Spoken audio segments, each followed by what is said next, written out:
Voilà, bonsoir à tous et à toutes, puisqu'il est bientôt 18 heures en ce mardi 26 septembre 2023 ici à l'île de la Réunion. Voilà, j'aurais voulu partager quelques paroles en cette fin d'après-midi avec vous concernant le psaume 23, qui est un psaume qui est bien connu dans les milieux chrétiens, qui est bien connu d'une multitude. Et c'est un psaume de consolation, c'est un psaume que nous lisons souvent quand nous sommes aussi dans la détresse. Et c'est un psaume qui est utilisé même lors des enterrements, voyez-vous, pour consoler les uns, pour consoler les autres, les familles qui sont dans la peine, qui sont dans le deuil, dans la souffrance ou dans une perte. En tout cas, ce psaume nous fait toujours du bien. Et c'est un psaume, voyez-vous, qui est très riche et qui est magnifique. Donc je le lirai avec vous. C'est un psaume qui n'est pas long. Le psaume 23 de David, il est dit que l'Éternel est mon berger, je ne manquerai de rien, il me fait reposer dans de verts pâturages, il me dirige près des eaux paisibles, il restaure mon âme. Il me conduit dans les sentiers de la justice à cause de son nom. Quand je marche dans la vallée de l'ombre de la mort, je ne crains aucun mal, car tu es avec moi. Ta houlette et ton bâton me rassurent. Tu dresses devant moi une table en face de mes adversaires. Tu oins d'huile ma tête et ma coupe déborde. Oui, le bonheur et la grâce m'accompagneront tous les jours de ma vie et j'habiterai dans la maison de l'Éternel jusqu'à la fin de mes jours. C'est un psaume ici qui nous parle premièrement d'abondance, puisque le psalmiste dira que l'Éternel est mon berger, je ne manquerai de rien. Vous savez, Dieu c'est un Dieu qui est riche. Dieu c'est un Dieu qui fait grâce. Dieu c'est un Dieu qui est bon. Le Seigneur c'est un Dieu qui prend soin de nous. Et vous savez, avec lui sont la richesse et la gloire, nous dit la parole. Et le psalmiste dira quant à lui que l'Éternel est mon berger. Nous savons ce qu'est le rôle d'un berger, de veiller sur ses brebis, sur son troupeau, de les protéger des loups, de les garder, voyez-vous, des pièges, et de les nourrir, même de les prendre en charge si elles sont blessées, de les mettre sur son épaule, et de les emmener où? Voyez-vous, là où il y a des herbes grasses, afin que son troupeau, voyez-vous, soit un troupeau gardé et un troupeau qui soit aussi heureux. Et le psalmiste David était heureux avec le Seigneur. Vous savez, cet homme, il a connu pas mal de difficultés, il a connu pas mal de déboires, il a connu, voyez-vous, le succès, il a connu des phases de triomphe dans sa vie, plus particulièrement avec le géant Goliath, et même dans d'autres occasions de son existence.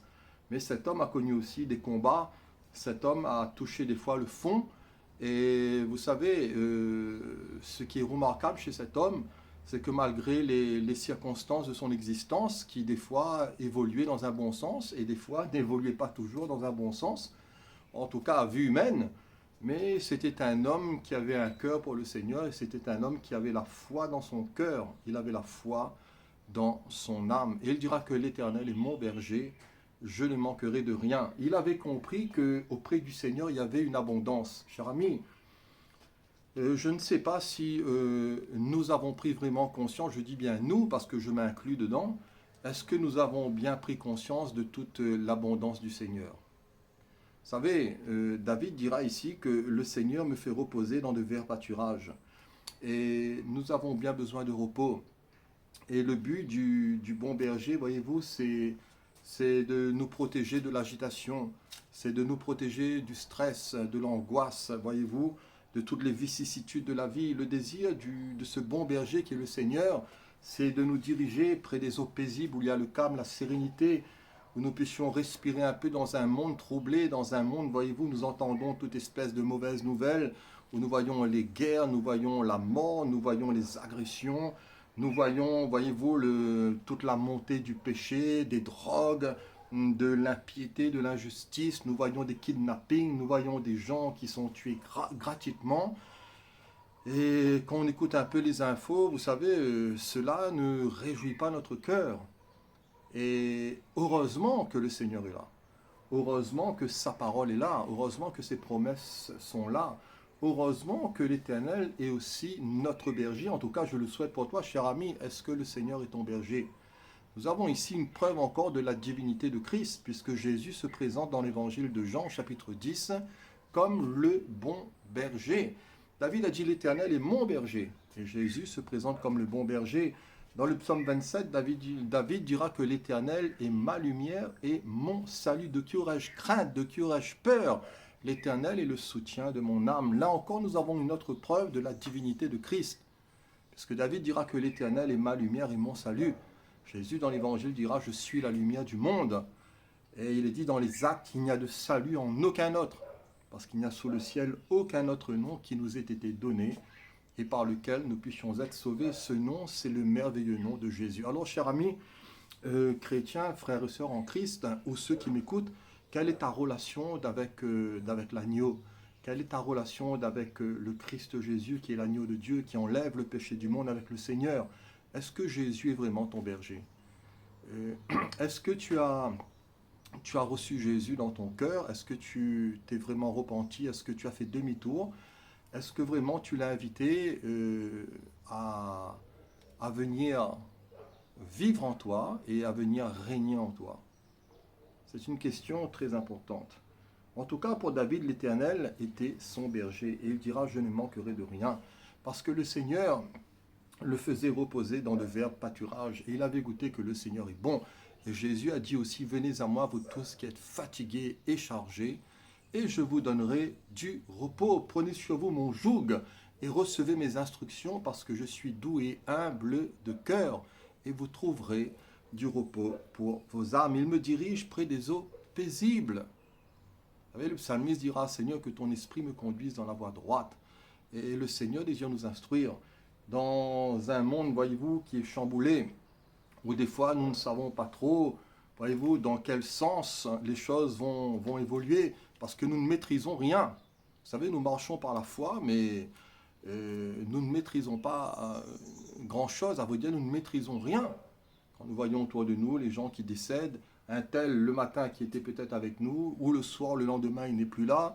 Quand nous voyons qu'est-ce que l'homme, on se dit, mais qu'est-ce que l'homme? L'homme se croit fort, l'homme se croit capable, l'homme se croit de contrôler les choses.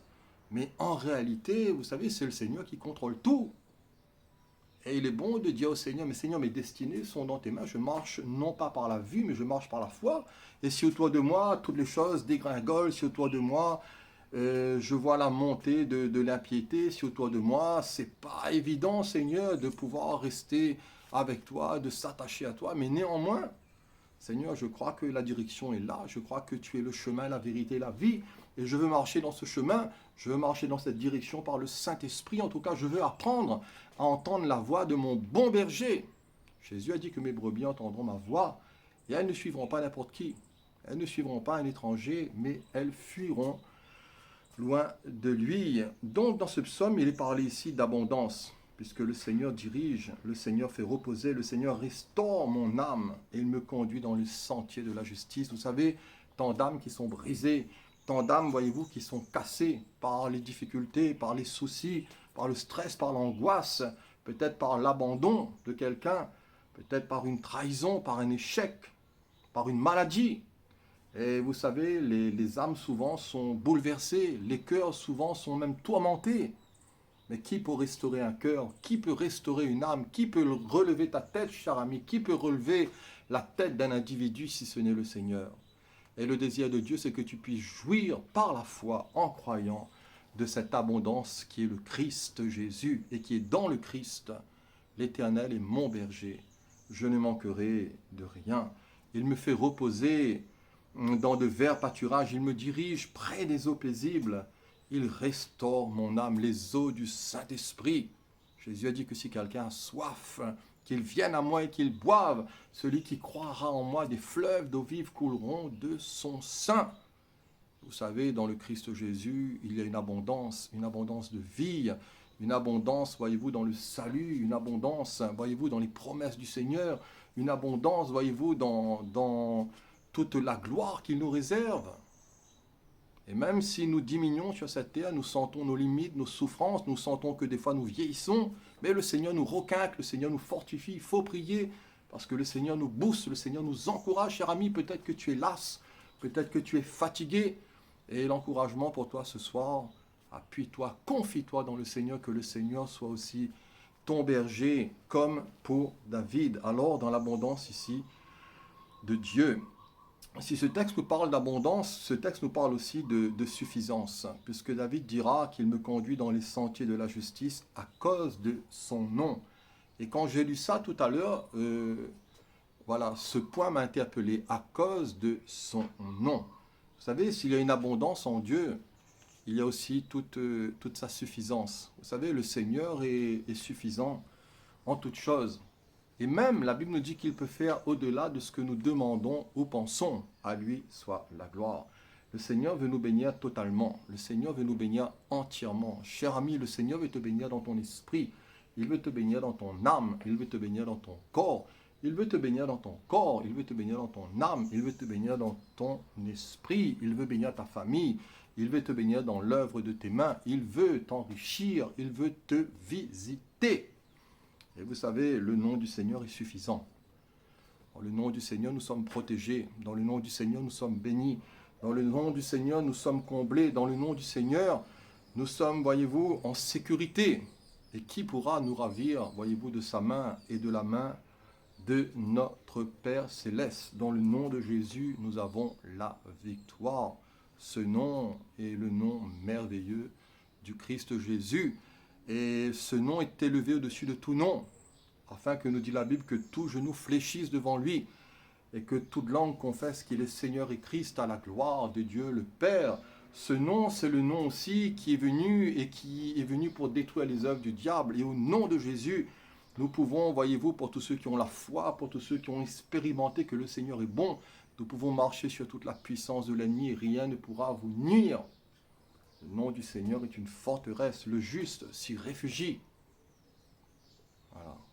Invoquons toujours ce nom. Cher ami, est-ce que tu invoques le nom de Jésus? Je ne te parle pas d'invoquer le nom de quelques idoles, de quelques saints, de quelques statues que ce soit. La Bible nous dit que les idoles ont des yeux et ils ne voient point, ils ont des mains et ils ne peuvent pas agir pour toi. Ils ont des pieds, mais ils restent sur place. En tout cas, les idoles ne pourront rien pour toi. Et la Bible nous dit même que tous ceux qui se confient dans ces idoles les ressemblent. Confie-toi dans le nom du Seigneur. Confie-toi dans le Père, confie-toi dans le Fils et confie-toi dans le Saint-Esprit. Ce psaume nous parle d'abondance. Ce psaume nous parle de suffisance. Ce psaume nous parle aussi de confiance au verset 4. David dira, quand je marche dans la vallée de l'ombre de la mort, je ne crains aucun mal, car tu es avec moi. Ta houlette et ton bâton me rassurent. David était quelqu'un qui avait confiance au sein des épreuves, au sein des tribulations dans sa famille, au sein des rejets même du sein de sa famille, du mépris des autres, au sein de l'abandon de plusieurs. Mais cet homme, voyez-vous, il marchait dans la vallée de l'ombre de la mort. Et vous savez, dans nos épreuves, nous devons marcher. Nous devons continuer parce qu'il y aura toujours une délivrance, il y aura toujours une issue. Le Seigneur ne va pas nous laisser tomber, il ne va pas nous laisser sur le bord de la route, mais que le Seigneur puisse nous aider et que nous puissions apprendre à marcher par la foi, puisque mon juste vivra et marchera par la foi. Et la victoire qui triomphe du monde, c'est notre foi. Et vous savez, moi je crois personnellement dans mon cœur, je ne sais pas pour vous, mais je crois que le meilleur est devant. Vous savez, si nous regardons derrière, nous allons constater des échecs, nous allons constater des réussites. Et notre façon de voir les choses, vous savez, n'est pas toujours juste. Mais en tout cas, le Seigneur a un plan. Et tout ce qu'il fait est parfait. Et vous savez, je crois que c'est le Seigneur qui dirige toutes choses. Je crois que c'est le Seigneur qui a un plan. Et je crois que le meilleur, il est devant. Et même si nous passons par la vallée de l'ombre de la mort, la Bible nous dit que le Seigneur est avec nous. Il est avec nous tous les jours jusqu'à la fin du monde. Cher ami, peut-être que tu es dans une épreuve, peut-être que tu souffres en cet instant, peut-être que tu es sur ton lit d'hôpital, peut-être que tu es dans une situation inexplicable. Voilà, dans une situation inexplicable où tu n'arrives même plus à t'en sortir. Mais continue à faire confiance au Seigneur. Quand je marche dans la vallée de l'ombre de la mort, je ne crains aucun mal, car tu es avec moi. Ta houlette et ton bâton me rassure. Le Seigneur veut être avec toi. Alors confiance, alors courage. Vous savez, dans les évangiles, tous ceux qui ont crié vers le Seigneur Jésus, et là je pense à Bartimée, je pense aussi à cette femme atteinte d'une perte de sang depuis 12 ans, voyez-vous, qui avait tout dépensé, qui était partie voir les médecins, et son état allait en s'empirant, mais elle s'est approchée du Seigneur. Elle a touché les vêtements de Jésus. Elle a dit, si je puis seulement toucher ses vêtements, le bord de ses vêtements, je serai guérie. Et à l'instant, la perte de sang s'arrêta. Et la Bible nous dit qu'elle sentit dans son corps qu'elle était guérie de son mal. Vous savez, nous nous approchons de Dieu jamais dans le vide. Nous ne prions pas des idoles, nous ne prions pas des statues, nous ne prions pas des choses vaines, mais nous prions le Dieu vivant et vrai, ce Dieu qui a tout pouvoir dans le ciel, sur la terre et sous la terre. Ce que Dieu cherche dans nos cœurs, voyez-vous, c'est la foi. C'est la foi. Et plaise au Seigneur que notre foi soit toujours à l'œuvre. Pour terminer, si ce texte nous parle d'abondance, de suffisance et de confiance, ce texte nous parle aussi d'espérance. Au verset 6, il est dit, oui, le bonheur et la grâce m'accompagneront tous les jours de ma vie, et j'habiterai dans la maison de l'Éternel jusqu'à la fin de mes jours. Oui, le bonheur et la grâce c'est Christ, m'accompagneront tous les jours de ma vie. Jésus a dit que je serai avec vous tous les jours jusqu'à la fin du monde, et j'habiterai dans la maison de l'Éternel jusqu'à la fin de mes jours. Quelle espérance, cher ami, d'être toujours avec le Seigneur. Vous savez, face à la mort, les hommes ne font pas le poids. Nous pouvons être riches, nous pouvons acheter beaucoup de choses ici-bas, mais personne ne peut acheter son salut. Vous savez, face à la mort, les hommes sont dépourvus, les hommes sont désarmés. Et Jésus est venu et Jésus a réglé le problème de la mort. Et dans le Christ Jésus, nous pouvons avoir cette espérance, voyez-vous, d'être toujours avec lui. Parce que nous savons que Jésus a pardonné nos péchés. Nous savons que le Seigneur Jésus fait toutes choses nouvelles.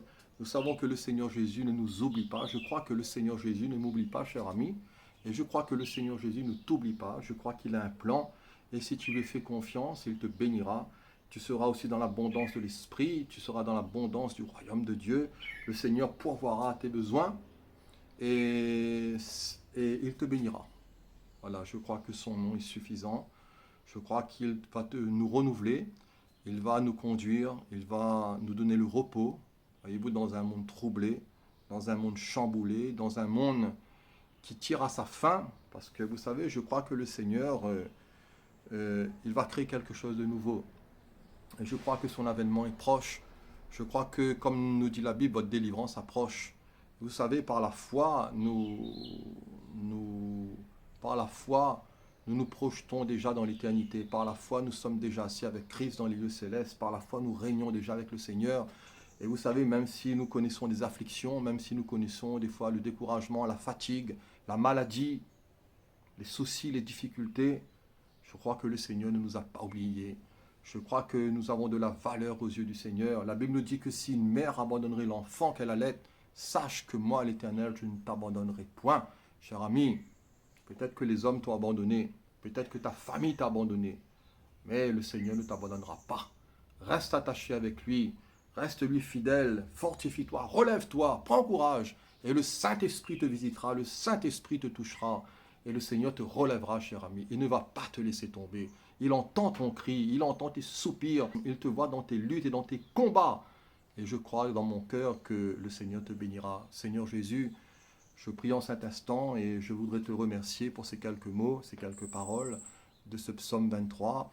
Seigneur, je prie particulièrement pour ceux qui m'écoutent, pour quelqu'un qui serait peut-être affligé, quelqu'un même peut-être qui passerait par le deuil, par la souffrance. Seigneur, toi tu connais les douleurs des cœurs, tu connais les douleurs qui se trouvent dans les vies, dans les âmes des uns et des autres.